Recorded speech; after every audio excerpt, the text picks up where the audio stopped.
माघ की शिवरात्रि और फाल्गुन की शिवरात्रि, ये दोनों शिवरात्रि भव्यता के रूप में मनाई जाती है। भव्यता।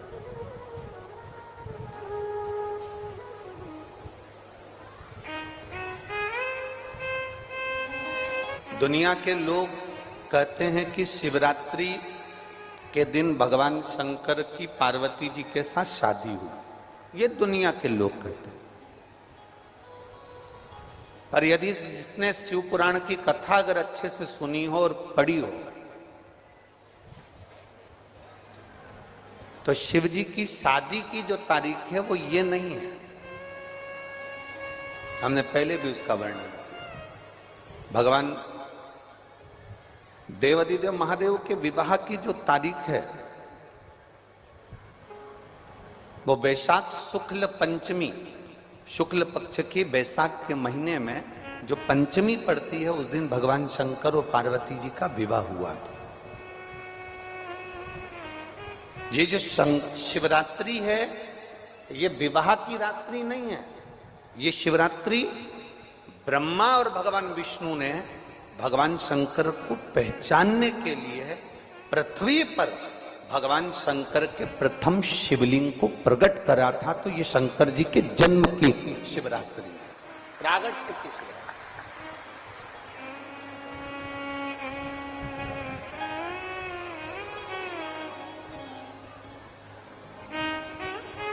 ये शिव जी के प्रागट्य की शिवरात्रि। ये शिवरात्रि जो आएगी, माघ की शिवरात्रि, जो मूल शिवरात्रि होती है, जिस दिन शिवरात्रि के दिन भगवान ब्रह्मदेव और भगवान नारायण ने भगवान शंकर को एक पर्वत को घुमाकर उनके लिंग की आकृति, उनका स्वरूप प्रकट किया, उनका स्वरूप प्रकट किया, उनका जन्म। आपसे कोई पूछे कि शंकर जी का जन्म कब हुआ, था बिल्कुल बेझटक कह सकते हो, शिवरात्रि के दिन, हैप्पी बर्थडे ने टू यू। उसमें तुम्हें सोचना नहीं। भ्रम फैलाने वाले बहुत भ्रम फैलाते हैं। और आज इस व्यासपीठ से एक बात और कहना चाहेंगे, जिसको अपने जन्म की तारीख ना मालूम हो, जिसको अपने जन्म दिन ना मालूम हो, वो आप नियम बना लो कि आपका जन्मदिन भी शिवरात्रि के दिन ही हुआ है, पक्का। जब परब्रह्म परमेश्वर स्वयं देवाधिदेव महादेव शिवरात्रि के दिन प्रकट हो जाता है, उसका शिवलिंग, उसकी आकृति प्रकट हो जाती है। और ब्रह्मा जी ऊपर जाकर मालूम करते हैं, आकाश में बढ़ते जाते हैं, जाते जाते हैं, तो भी उनको शंकर भगवान के शिवलिंग का छोर नहीं मिलता। भगवान नारायण नीचे की ओर बढ़ते चले जाते हैं, पाताल की ओर, और उनके चरण नहीं मिलते, तब हार जाते हैं कि शंकर को पहचानना कठिन है।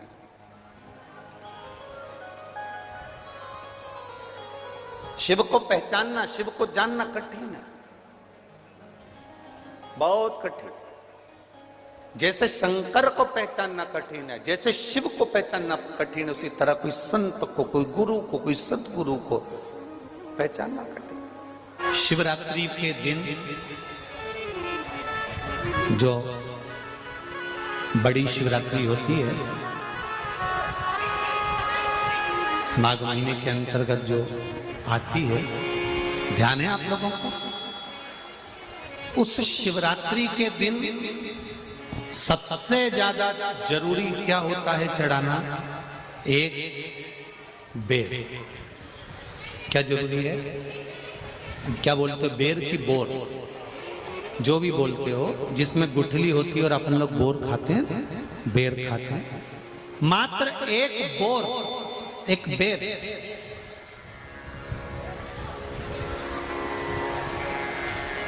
महाशिवरात्रि के दिन समर्पित किया जाता है। क्यों करते हैं? कि घर में जितने सदस्य रह रहे हैं, उतने सदस्य को जिंदगी में कभी कोई ऐसी बीमारी ना हो और हमारे घर में रहने वाले सदस्य की अकाल मौत ना हो, उसके लिए मात्र एक बेलपत्र की जगह एक बेर भी समर्पित कर देते हैं तो अकाल मृत्यु टल जाती है, अकाल मौत टल जाती है।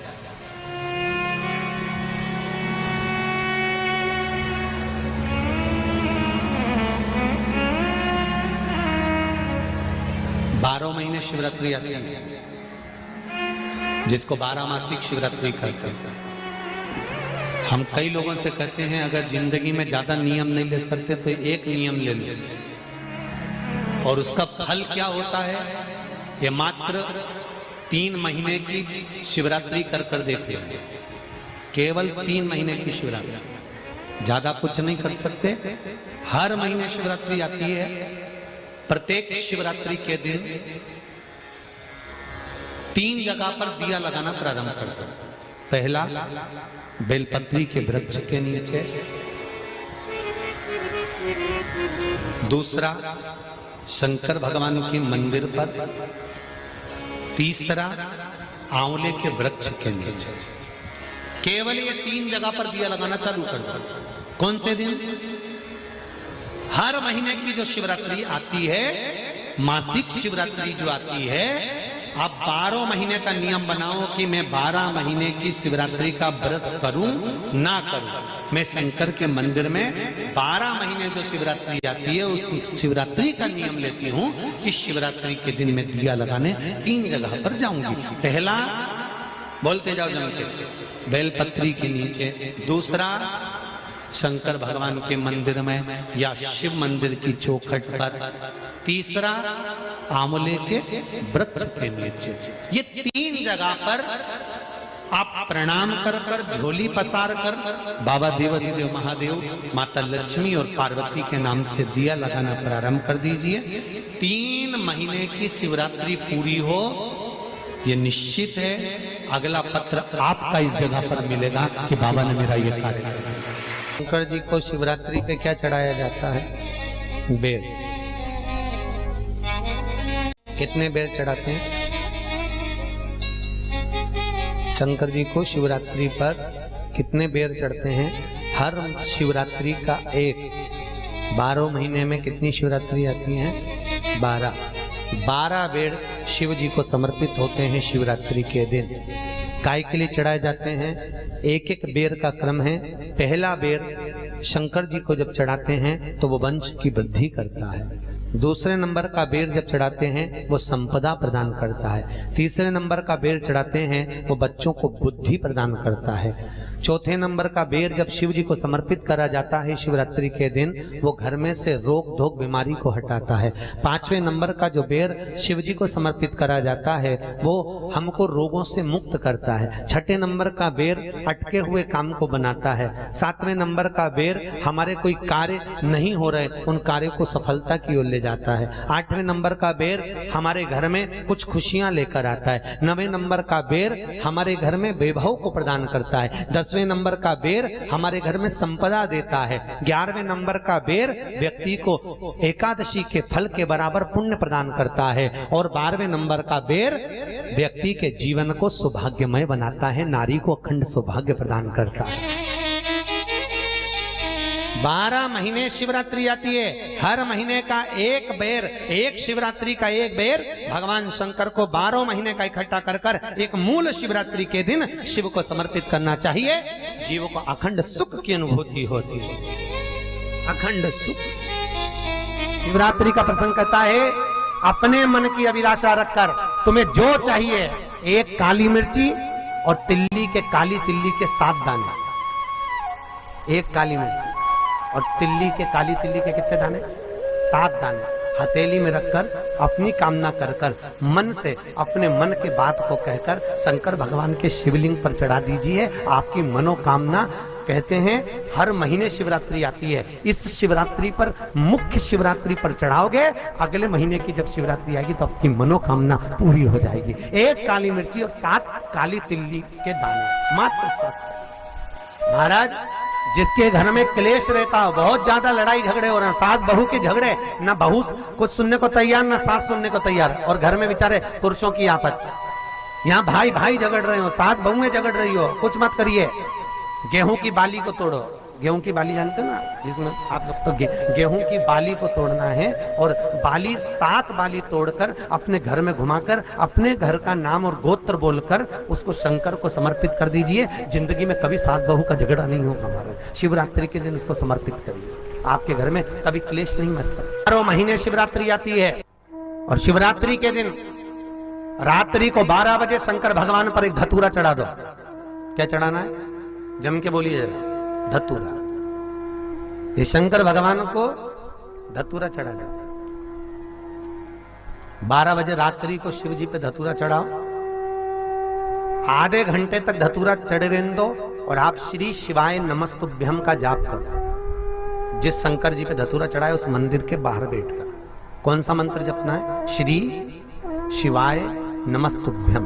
फिर से बोलो, श्री शिवाय नमस्तुभ्यम। धतूरा चढ़ाकर श्री शिवाय नमस्तुभ्यम का स्मरण करिए।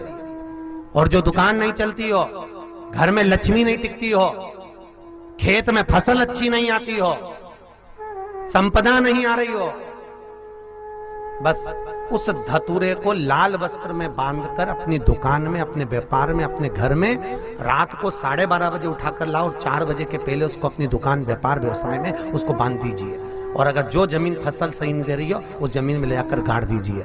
आपको जीवन में कभी तकलीफ नहीं भोगना पड़ेगी, लक्ष्मी बढ़ती चली जाएगी, महाराज संपदा बढ़ेगी।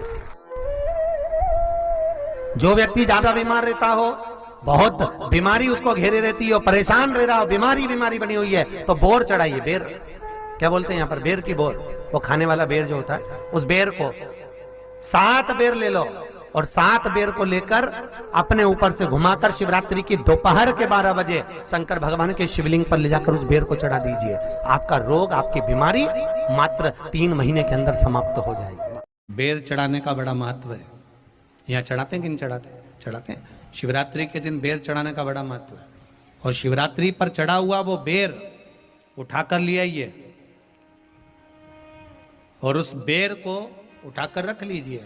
मान लो किसी को उदर से जुड़ी हुई जब तकलीफ रहती है, पेट से जुड़ी हुई तकलीफ रहती है, पेट से जुड़ी हुई कोई भी प्रॉब्लम हो, अगर पेट से जुड़ा हुआ कोई भी रोग आपको लग गया और डॉक्टर की दवाई चल रही है, सारी औषधि चल रही है, जो शिवरात्रि पर आपने बेर चढ़ाया है वो बेर अगर आपके यहां रखा हुआ है, वो बेर उस रोग वाले व्यक्ति को खिला दीजिए। आधे घंटे के अंदर पेट का दर्द, पेट की तकलीफ, पेट का कैसा भी रोग होगा एकदम आराम लग जाएगा। उस बेर में इतना दम, इतना प्रबलता आ जाती है शंकर को, जो शिवरात्रि के दिन बेर चढ़ाया जाता है।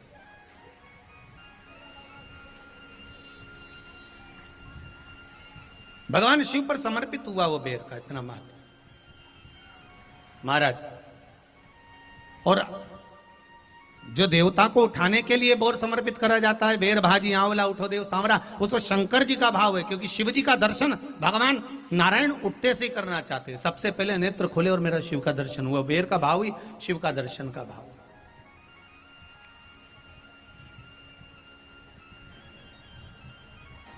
कितनी बड़ी औषधि होगी बेर के अंदर, जरा देखिएगा कि मेरे राम जी शबरी अम्बा के दरवाजे पर पहुंचे। आप लोग भजन में लेते रहते हो, शबरी संवारे रास्ता आएंगे राम जी, मेरा भी धन्य जीवन बनाएंगे राम जी।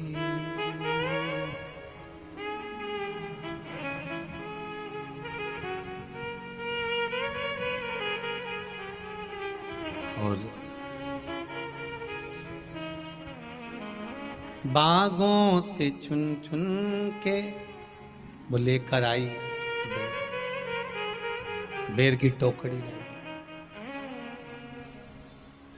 खट्टे हो चाहे मीठे हो पाएंगे राम जी,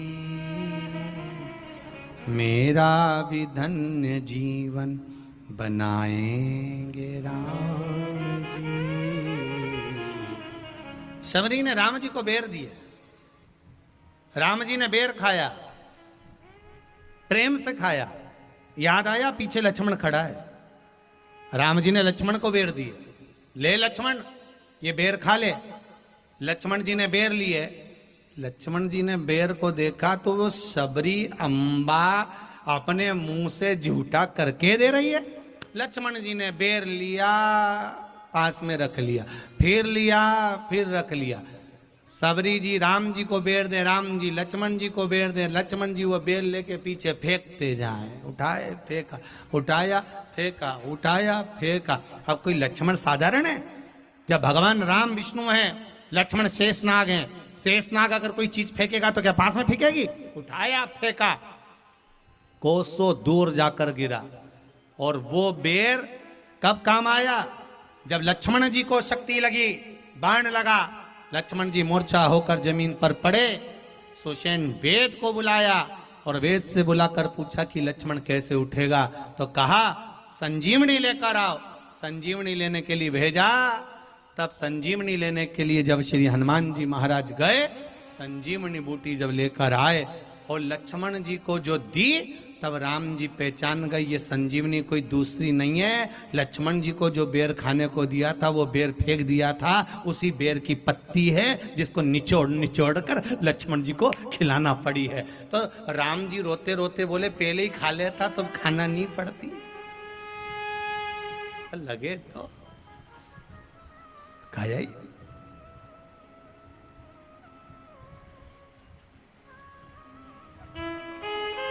यहां तो सीधी सीधी बात है ना। कहा पोलियो की दवाई जन्म लिए बच्चे से लेकर 5 वर्ष तक के बच्चे को पोलियो की दवाई पिलाई जाएगी। पोलियो की दवाई पियो तो हाथ पैर से विकलांग नहीं होगे। बोलो, बोलते कि नहीं बोलते? पियो विकलांग नहीं होगे।